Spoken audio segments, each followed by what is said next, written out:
All right, we're gonna continue. Sorry about the short break.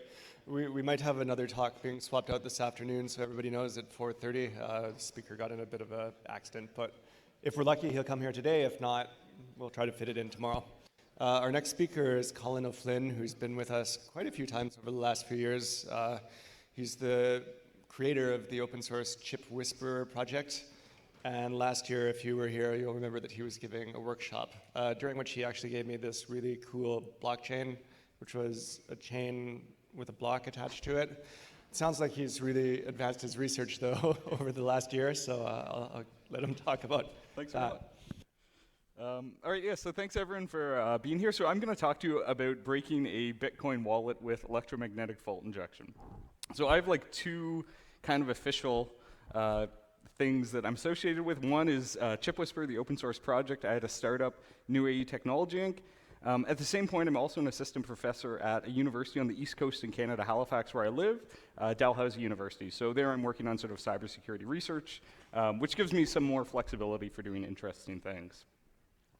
Really briefly, I'm going to go over sort of blockchain and Bitcoin as it's relevant to this attack. This talk is more about embedded security than specific on blockchain and Bitcoin. But basically, for blockchain, you have to remember there's two aspects to it. So the first aspect is the block. So this is like your standard concrete masonry unit CMU block. And then you also, of course, have the chain. So this would be a number 4 chain. You can vary the chain thickness depending on the security you need to achieve. But if you want an example of a real-life use of blockchain, voting security, extremely important nowadays. So if you had a electronic voting machine like this, what you would do is you would take your CMU here, you would then chain it to the voting machine. Now this is pretty good. That would stop one from being removed. But the real strength of it comes when you then chain these together. And you then have a very secure voting system. So don't let people tell you blockchain is just BS for voting security and stuff. It's very useful. It's extremely powerful. And in fact, the first use of blockchain was defensive. So H. Simpson in May 2008 had this implementation here. This was sort of appropriated later to the more popular version that became the computer model. So these dates are accurate. You can check this. This is real history. And it's this implementation that we talk about. This gave us Bitcoin that everyone really knows blockchain for. But it was initially much more a defensive use case. Because we have Bitcoin, we now need to secure them and store them somewhere. This has given rise to a lot of pretty interesting devices, Bitcoin wallets. And there's a lot of really interesting ones out here. So ASIC Vault is one of my favorites, I think, because you'll notice it has 1,000 times stronger security. Very good. And what they've done is they've made an ASIC that hardware accelerates the key derivation function. So if you're a sucker and you're only doing 2,000 rounds of your key derivation, like, come on, when you could be doing 2 million. If someone were to break this wallet, they would need something like an ASIC that hardware accelerated the key derivation round. And where would they find an ASIC that hardware accelerates the key derivation round? Like, you can't get that. They also have some really innovative pricing models. So if you only pay this €10 a month and you're doing 1,000 rounds, why would you do that? When you could pay them €15 a month, or a million, sorry, and do 3 million key derivation rounds. So we have all of these sort of like really investor-friendly things going on nowadays.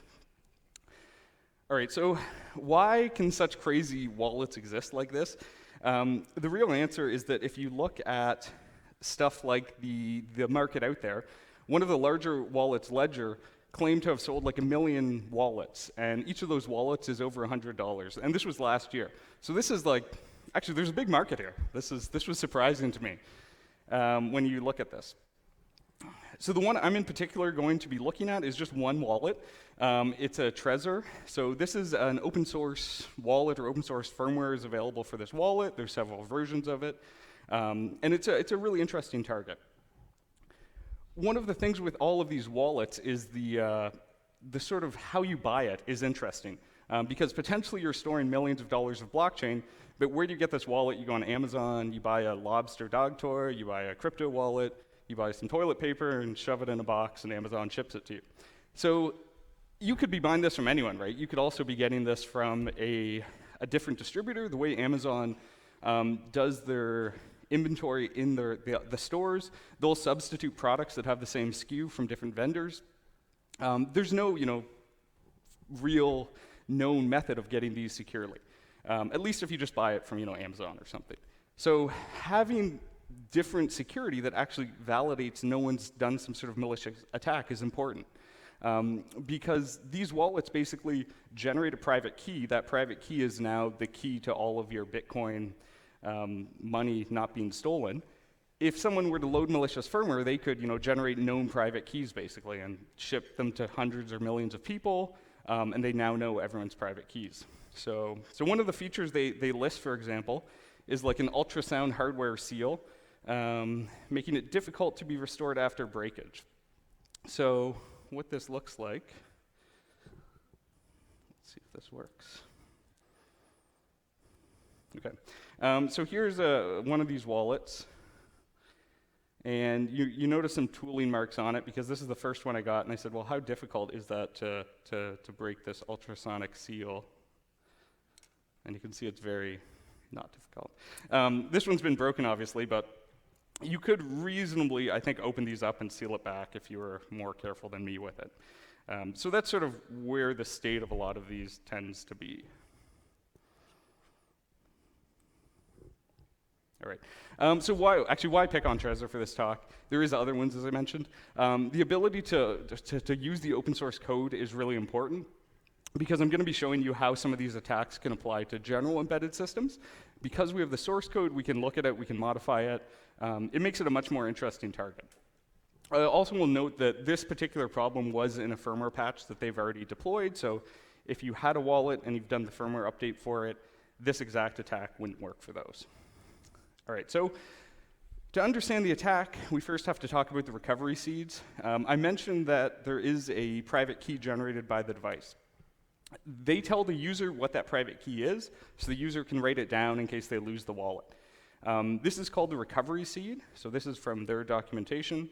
That recovery seed is basically very critical, and it displays it as a series of English words. So rather than writing down some big hex numbers, you write down a series of English words. There's an additional option. They call it a password, but basically what this password is doing is it actually uses some other data you input to generate the actual private key used for the wallet. What this password protect mode means is that all the secrets are no longer stored on the device, which is very good. Because what I'm going to be attacking is the fact that the secrets are stored on the device, and we can extract those secrets and then get all the Bitcoin. So this is what the inside of the Trezor looks like. You have a microcontroller right here, and this microcontroller is basically everything about the security of this device. That microcontroller is not a secure element, secure device. It's sort of a standard microcontroller that you could buy, is well known in embedded development and stuff like that. The important part, right, is that if you knew this one microcontroller had $10 million of Bitcoin on it, it's sort of a non-issue to say, okay, great, I'll get that money out, therefore I should spend $10,000 or whatever it is to do any sort of advanced attack. So even if the stuff I'm talking about didn't work, it's important to realize that fundamentally there's kind of some questions about if you're going to be storing a ton of money on a device, should it be a $9 microcontroller that everyone can buy and attack easily?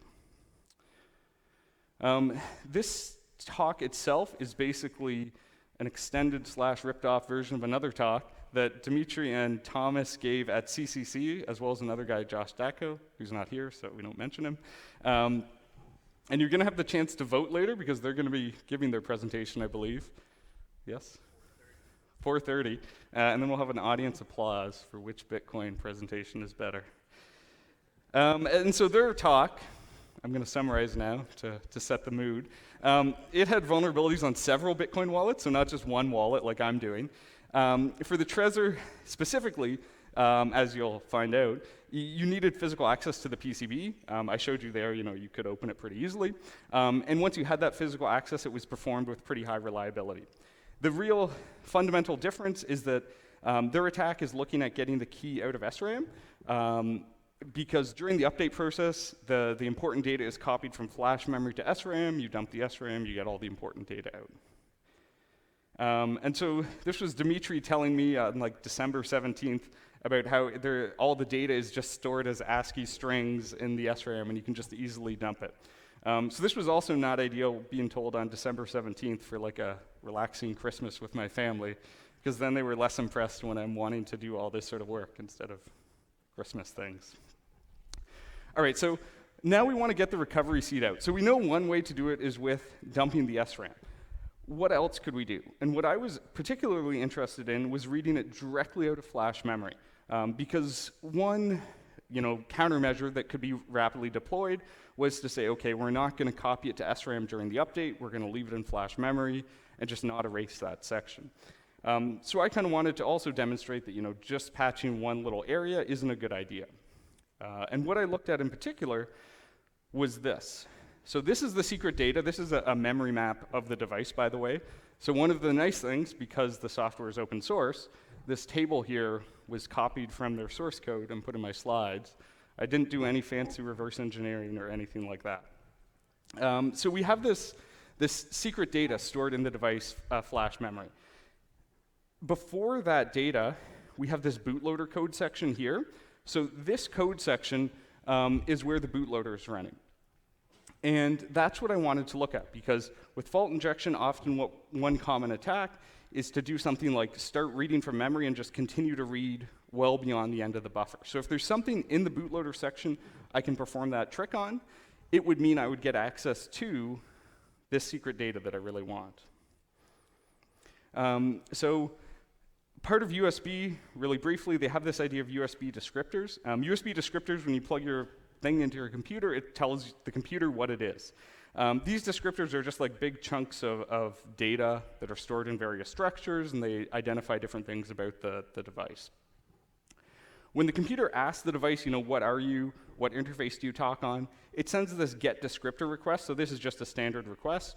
The only important part to know about this descriptor request is that there is a field called W-length. This is 2 bytes, so 2 to the 16, and the computer requests as much data as it wants about the descriptor. The device will only send back as big as that structure is, but the reason we have this is frequently what happens, the computer first requests, I would like 8 bytes of the descriptor. Okay, now I know what the descriptor is, I'll request the rest, or I won't because I don't need this descriptor. So everybody has to process this value in the USB stack. This is in every USB stack, including this little Bitcoin wallet that has a firmware update in the bootloader.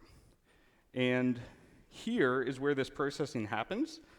So what we basically have is, this is the data being sent back to the computer from the Trezor wallet.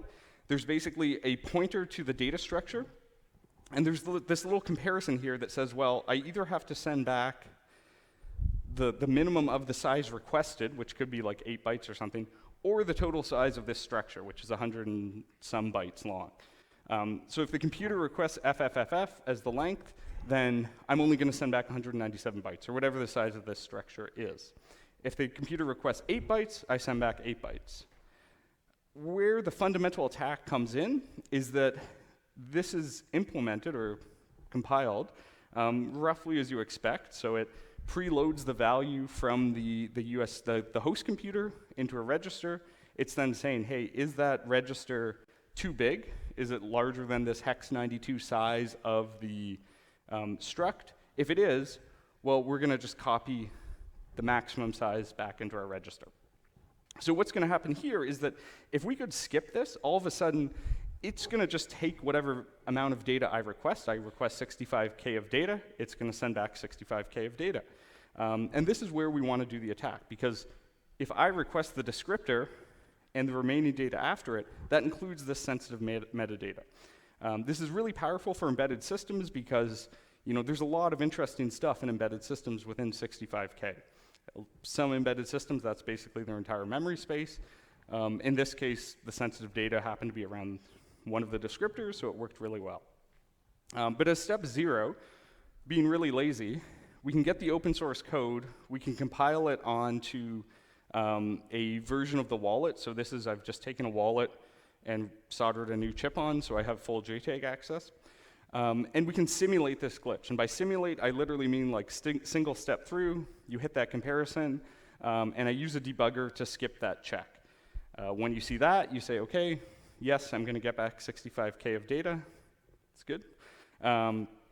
And I also confirmed that in that data there is this recovery seed that's all in strings. So if I look at the strings, I know I'm going to get this to work. So this isn't the real attack yet because it's just me simulating it. So how we're going to do the real attack is electromagnetic fault injection. Very briefly, what we do is you have a loop of wire. You pass a really high current through this wire, or a fast-changing current, to generate a fast-changing magnetic field. If you have another wire nearby, so we get a good strong field here, another wire nearby, such as you might find inside the chip itself, this will generate a small voltage on that wire.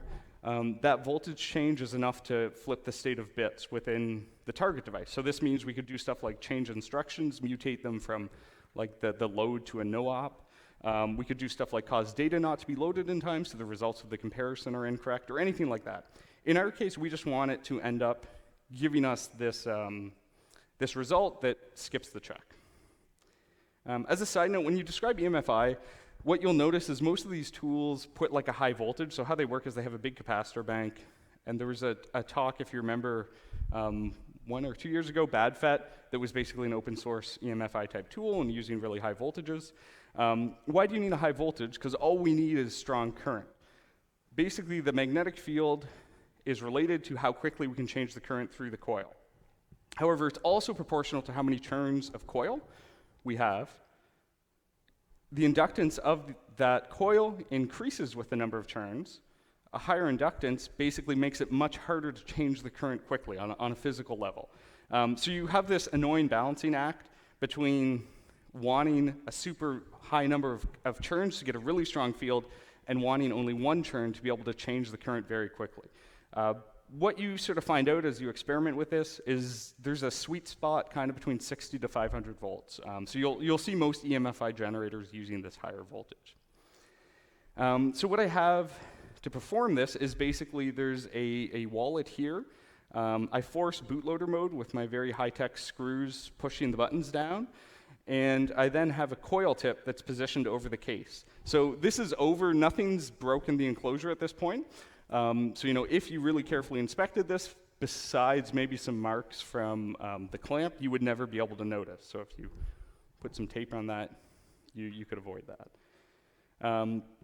And what I'm using to trigger it is I use USB data.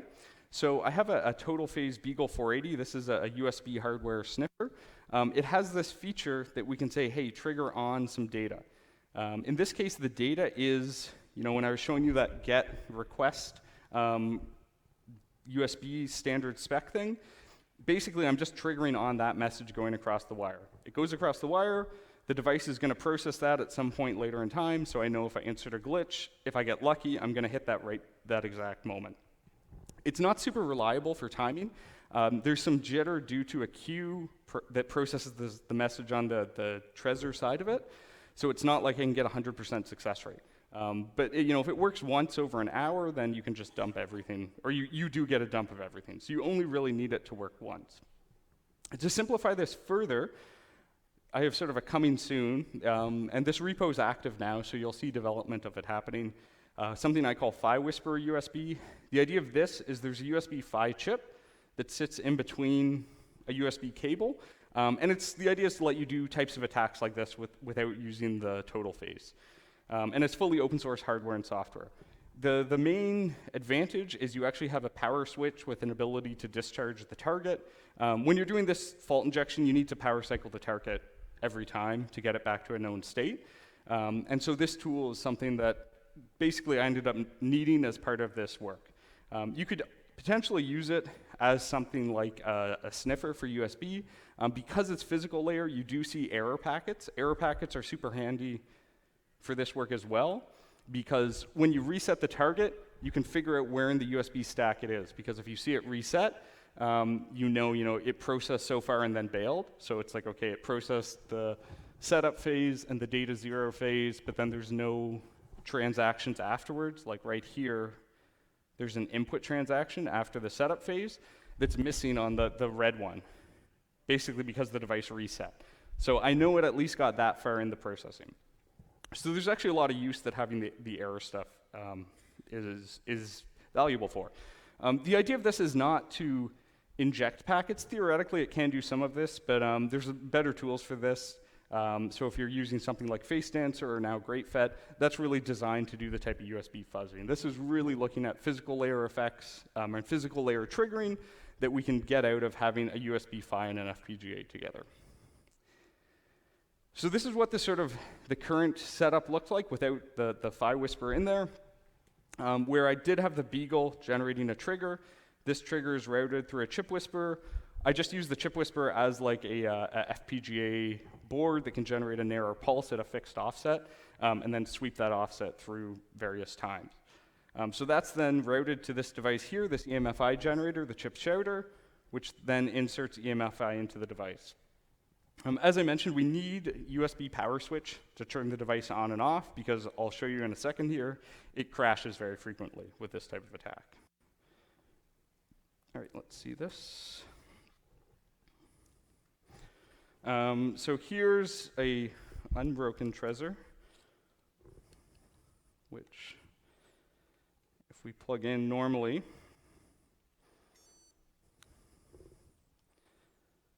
so there's an unbroken Trezor, and if we hold these two buttons down, it enters basically the bootloader mode. So you can see it's in the bootloader mode. This device then, let me just move this back up.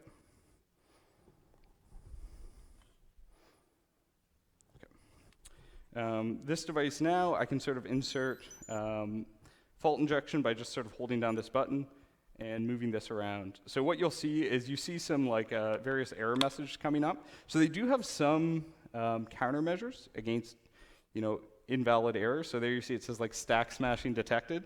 And so this is because it's actually, I happened to hit a point in time where it was able to get like trigger the stack smashing detection. And so you'll see other errors come up. So it says, please unplug the device, but we can just reboot it with EMFI. There you go, hard fault detected.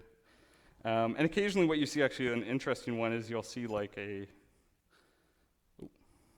that's a different error. And because you saw for a second it was giving an error that the, unofficial firmware detected. And so it's somehow corrupted. In fact, it seems to be missing some characters. It somehow corrupted that value. So if you do this enough, it sometimes can permanently brick it. Oh, there you go, memory fault. Which I don't want to do, because Trezor gave me a 1 Bitcoin for disclosing it to them, and it's stored on that wallet. So I didn't buy another one. Okay, let's move this. Also, don't let Dimitri have that wallet. Okay, how to fix it. So basically, why can you send back 64K of memory? Number one, that was the thing. No descriptors are that big. So I mentioned that I wanted to check that worked with my simulated effect, specifically because I thought, hey, maybe they limit it to only sending back 256 bytes. So you can just mask off the return W value to ensure nobody can get a full 64K of memory, because that's not needed for these stacks. We can armor the sensitive data, right? So we know where the sensitive data is in memory. We can either use the memory protection unit that's in this device. Like there's no OS or threads or anything doing this automatically. But we can do stuff like set that whole section as invalid when nobody should be reading from it, and then set it as valid again, as well as keeping like invalid sections around that buffer. So there's a lot of stuff like that we can do. That's actually basically free. The chip already can do that, so if we just turn on those features, it can be really useful. You can try moving the memory layout around. In this case, I attack the bootloader, because that could then read into the sensitive memory. What you have to remember is we might be able to corrupt a pointer. So you saw it was also loading the location of the pointer in a register 2. If we corrupted that, we'll actually get it to read other memory. So when you're doing this glitch, you do see occasionally other memory coming back that's not starting at the USB descriptor.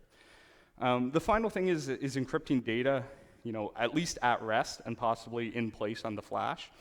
So one of the things is, right, and I don't know why dumps in quotations there, that's not supposed to be. So don't allow this memory dump that you can just use strings, just like, oh, there's the good data I want. If this was, somehow encrypted, it would be very unclear what was sensitive data and not.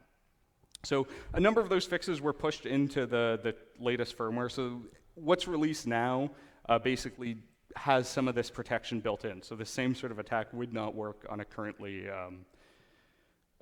model that's been updated.